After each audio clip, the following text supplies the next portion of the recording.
माता सीता का हरण करने के कारण रावण को बुरा माना जाता है और यही रावण के अंत का भी कारण बना।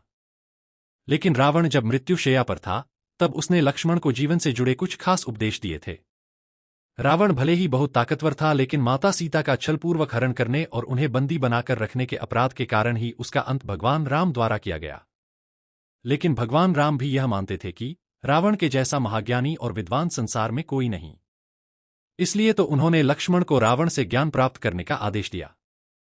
लंकापति रावण राक्षस कुल के राजा थे, लेकिन इस बात से इनकार नहीं किया जा सकता है कि रावण की तरह दूसरा कोई व्यक्ति नहीं था।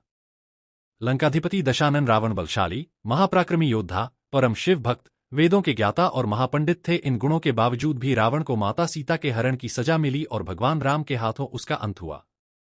रावण जब मृत्युशैया पर था, तब भगवान राम ने लक्ष्मण को आदेश दिए कि वह रावण के अंतिम समय में उनसे जीवन के अहम ज्ञान को प्राप्त करे, जो रावण के अलावा और कोई नहीं दे सकता है। राम ने लक्ष्मण से कहा, तुम रावण के पास जाओ और उससे जीवन की अहम शिक्षाएं प्राप्त करो। भगवान राम के आदेश पर लक्ष्मण भी मरणासन अवस्था में पड़े रावण के सिर के पास जाकर खड़े हो गए। लेकिन रावण ने लक्ष्मण से कुछ भी नहीं कहा। लक्ष्मण राम के पास आकर बोले, प्रभु, मैं बहुत देर तक रावण के पास खड़ा रहा, लेकिन उसने कुछ भी नहीं कहा। भगवान राम ने लक्ष्मण से कहा, किसी से ज्ञान प्राप्त करने के लिए उसके सिर नहीं बल्कि चरणों के पास रहना चाहिए। तब लक्ष्मण रावण के चरणों के पास जाकर बैठ गए। इसके बाद रावण ने लक्ष्मण को अंतिम समय में जीवन से जुड़े गूढ़ उपदेश दिए।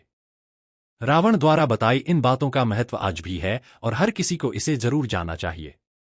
रावण लक्ष्मण से कहते हैं कि किसी शुभ या अच्छे काम को करने में कभी भी देर नहीं करनी चाहिए, लेकिन बुरे या अशुभ काम के प्रति जितना हो सके मोह वश में करे या उसे टालने का प्रयास करें। व्यक्ति को कभी भी अपनी शक्ति और पराक्रम का घमंड नहीं करना। इतना अहंकार कभी नहीं होना चाहिए कि उसे अपना शत्रु और रोग तुच्छ लगने लगे, क्योंकि छोटे से छोटा रोग भी प्राणघातक हो सकता है और कमजोर शत्रु भी खतरनाक हो सकता है। मेरे लिए राम और उसकी वानर सेना को तुच्छ मानना ही सबसे बड़ी भूल थी, जो कि मेरी मृत्यु का कारण बनी और आज मैं तुम्हारे सामने मरणासन अवस्था में पड़ा हूं। रावण ने तीसरा उपदेश देते हुए लक्ष्मण को ज्ञान की बातें बताते हुए कहा कि व्यक्ति को शत्रु और मित्र के बीच पहचान करने की परख होनी चाहिए। हमारी सबसे बड़ी भूल यह होती है कि हम अपने शत्रु को मित्र समझ लेते हैं, जो कि बाद में हमारे शत्रु साबित होते हैं। वहीं जिसे हम शत्रु समझकर पराया कर देते हैं, वही हमारे असली मित्र होते हैं।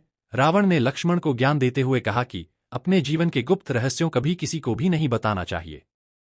फिर चाहे कोई कितना भी सगा क्यों न हो। लंका में रहते हुए विभीषण मेरा शुभेच्छु था और मैंने उसे अपने सारे गुप्त राज बताए थे, लेकिन जब वह राम की शरण में गया तो मेरे विनाश का कारण बन गया।